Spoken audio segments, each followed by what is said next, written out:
I want to say what everybody's thinking on their minds, which is that, of course, she at some point was on steroids. I know you've brought up PEDs in the past. Any concerns that they will be involved in this fight? Golly, how would I know? I wouldn't know how to navigate that, because at this point, this drug testing is like the wild, wild west. It's like pee in a plastic cup that has absolutely no security on it, and do what you got to do. Even in the what was that, the Olympics, with the Russians being able to tamper with those USADA like unbreakable type of bottles and be able to switch the peas in them. Eventually everything that you do in the dark comes to the light, and I cannot confirm 110% whether she is or is not on PEDs. But I will say that back then in the Olympics, she looked, like a girl, very feminine, and now she looks super juicy and like cut up, like somebody give that girl a band-aid, because she's cut. And it doesn't just happen overnight just because you touch the weights a little bit. So, I want to say what everybody's thinking on their minds, which is that, of course, she at some point was on steroids, and hopefully she cycles off of them before June 7th, makes the weight, and pisses clean, because that's what I'm going to be doing. And I want this to be as fair a fight as possible, minus her, being a weight bully and cutting the 50 pounds in order to make the weight class. Last thing, Kayla Harrison on the show tomorrow. She texted me right before you came on. Anything you want to say to her? Any message to Kayla that we can play to her tomorrow? Honey, I am not afraid of you. You are not some oogity boogity person who can't be beat. I see you bleed the same blood as me. I seen you lose in the PFL, and that's when you came running over to the big leagues. Like, you are in the big leagues now. You were playing over there in the triple A's. You were over there in the minors. Now it's the real shit. Now is where we find out what you're freaking made of. Can you make the weight? Can you fight for 25 minutes? And I guarantee you, I will not go away. If she thinks she's just going to take me out in the first round or the second round or the third round, like, Holly Holm or Ketlin Vieira, she is sorely mistaken. And I'm just so sick of her trying to act like she's some freaking boogeyman. It's like, I'm not afraid of you. Plain and simple. I am not afraid of you. Legit, I don't know if there's a fight that I'm looking forward to the build up more than you versus Kayla. Well, let's make it happen then. Let's do this. Yeah. I'm ready to go. In her first interview since tapping out, Julianna Peña revealed she fought Kayla Harrison with a broken thumb and a torn elbow. She called it a severe handicap and claimed the fight was going perfectly until the Kimura. Perfect? Let's roll the tape. This is what perfect looked like. Kayla Harrison took Peña down, dominated positionally, and forced a tap with 5 seconds left in round 2. And this wasn't some flash submission. This was the result of Olympic-level pressure and broken defense. So when Peña says the fight was going to plan, it sounds more like damage control than facts. And UFC vet Cody Gibson didn't waste time calling her out. In a savage post, he said, and I quote, "No one cares if you sign the contract. You're telling the world you believe you can win. It's either true or it isn't.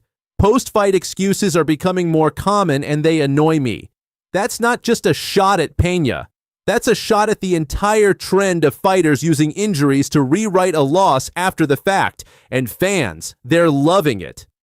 Peña said her entire fight camp was built around dragging Kayla into deep waters round 3. Tired, desperate, then attack. But guess what? That plan doesn't work if you don't survive round 2. This wasn't a cardio issue. It was a dominance issue.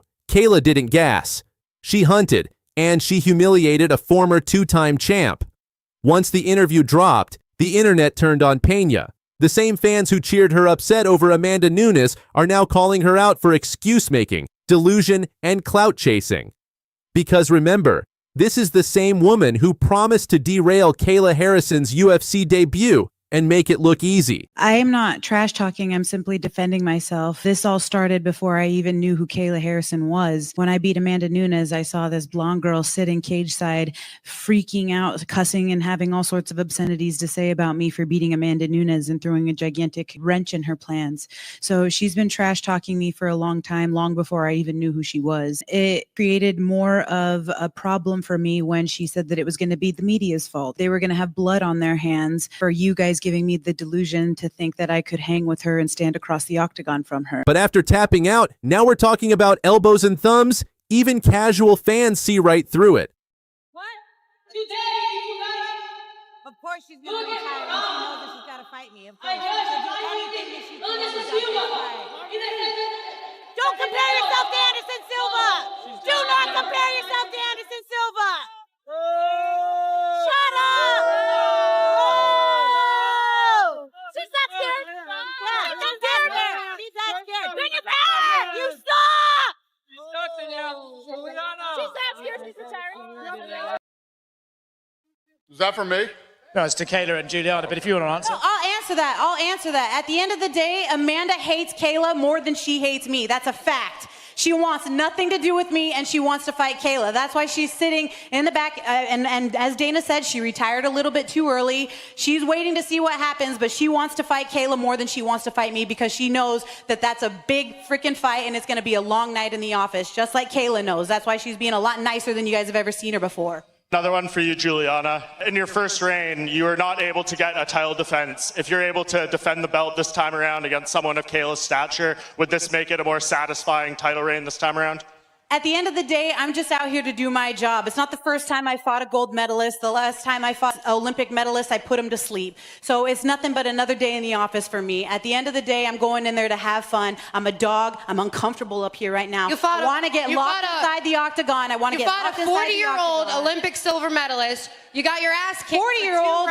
You are like a 40-year-old. Aren't you like 41 years old? I'm pretty sure you lie about your age.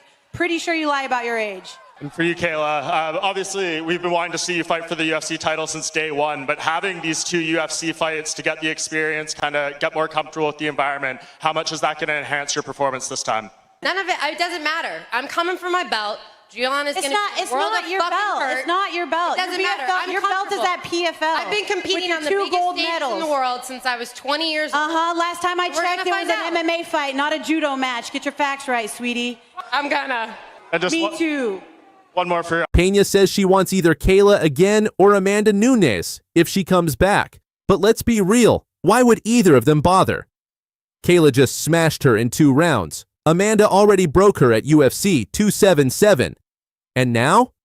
Peña's coming off as someone who can't accept defeat. If she wants another title shot, she's gonna have to earn it.